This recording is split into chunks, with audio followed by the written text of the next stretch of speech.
बचपन में ये खेल तो आपने भी खेला होगा। कभी टीचर, कभी डॉक्टर, तो कभी मम्मी पापा बनने वाला। मेरा भी ये सबसे फेवरेट गेम हुआ करता था। खेल में मैं अक्सर पापा भी बनती। मम्मी अपने एक दुपट्टे से धोती बनाती और दूसरे से पगड़ी। स्केच पेन से दाढ़ी मूछ बनाई जाती और लो, मैं बन गई पापा। पापा बनने के बाद मेरा दूसरा सबसे फेवरेट काम था घर में घूम घूम कर सबको डांटना, सबके काम चेक करना और सब पर रौब जमाना। मुझे याद नहीं कि मेरे इस तरह पापा बनने के लिए कभी मुझे डांट पड़ी हो। मेरे और दो कजिन भाई भी थे जो अक्सर गर्मियों की छुट्टियों में हमारे घर आते। एक मुझसे उम्र में 1 साल छोटा था और एक 1 साल बड़ा। एक दोपहर जब हम तीनों ऐसे ही खेल रहे थे तो ये तय हुआ कि आज इस गेम में छोटा भाई मम्मी बनेगा। हमने उसे मेरे नीले रंग की फ्रॉक पहनाई, गुलाबी रंग का हेयर बैंड लगाया, गले में मोती की माला, माथे पे बिंदी, चेहरे पे ढेर सारा पाउडर, माँ के पर्स से लिपस्टिक चुरा के उसके होंठ भी लाल रंग दिए। बस लो, हो गया मेरा भाई तैयार मम्मी बनके। उसकी पैंट शर्ट पहनकर और स्केच पेन से दाढ़ी मूछें बनाकर मैं भी पापा बन गई थी। दोपहर का समय था। हालांकि हम शोर नहीं मचा रहे थे, लेकिन हमारी दबी हुई खिलखिलाहट की आवाज ताऊ जी के कमरे में पहुंच गई और वो तगादा करने आ पहुंचे। तो जैसे ही कमरे में आए, सबसे पहले उनकी नजर नीली फ्रॉक पहने और चेहरे पे ढेर सारा मेकअप होते मेरे भाई पे पड़ी। भाई को लड़कियों की तरह सजा देख वो गुस्से से लाल पीले हो गए। वो आगे बढ़े और एक झन्नाटेदार तमाचा भाई के गाल पर पड़ा। डांट कर बोले, ये क्या पहन रखा है?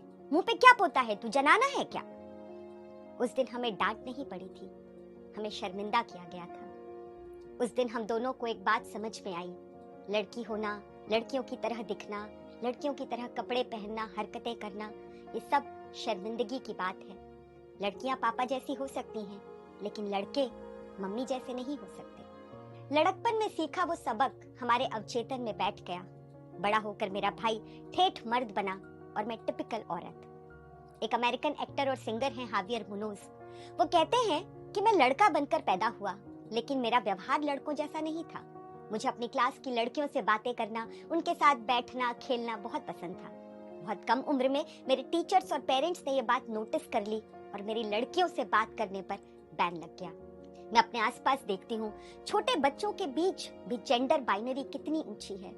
छोटी लड़कियां तो फिर भी लड़कों की तरह लड़कों के साथ खेल लेती हैं, लेकिन अगर लड़के लड़कियों के साथ खेलना चाहे, उनके जैसा व्यवहार करें, तो उनके हिस्से आती है शर्म और आइसोलेशन।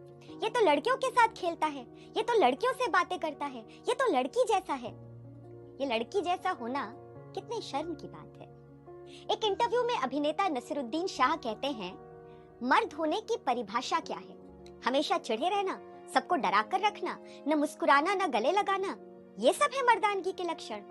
और लड़कों से उम्मीद की जाती है कि वो मर्दानगी के ये सारे सबक अपने पिता से सीखेंगे। क्यों भला? नसीर पूछते हैं, मैं अपनी माँ की तरह क्यों नहीं हो सकता? मैं अपनी माँ से क्यों नहीं सीख सकता सबका ख्याल रखना, सबके बारे में सोचना? लड़कों को बचपन से लड़का होने की जो डेफिनेशन सिखाई गई वो इतनी संकीर्ण और कठोर है कि बहुत सारे लड़के भी इस परिभाषा में फिट नहीं हो पाते। वो मर्दों की दुनिया में पर्याप्त मर्द नहीं होते। जो फिट हैं, मर्दानगी की अर्हताओं को पूरा करते हैं, उन्हें तो सम्मानजनक ओहदा मिल जाता है। लेकिन जो लड़के इसे पूरा नहीं कर पाए, जो थोड़ा भी कम मर्द हुए, जो माँ के करीब रहे, जिनमें पिता से ज्यादा माँ के गुण आए, उन्हें दुनिया नामर्द के तमगे से नवाजती है। उनकी मर्दानगी को शक की निगाह से देखती है। जैसे एक बाग में सैकड़ों फूल हैं और हर फूल की अपनी अनूठी सुंदरता, ठीक वैसे ही ये स्त्री और पुरुष होना भी है। कोई तय परिभाषा नहीं है, कोई कम या ज्यादा नहीं है।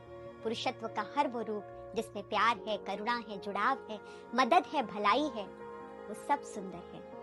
आप सुंदर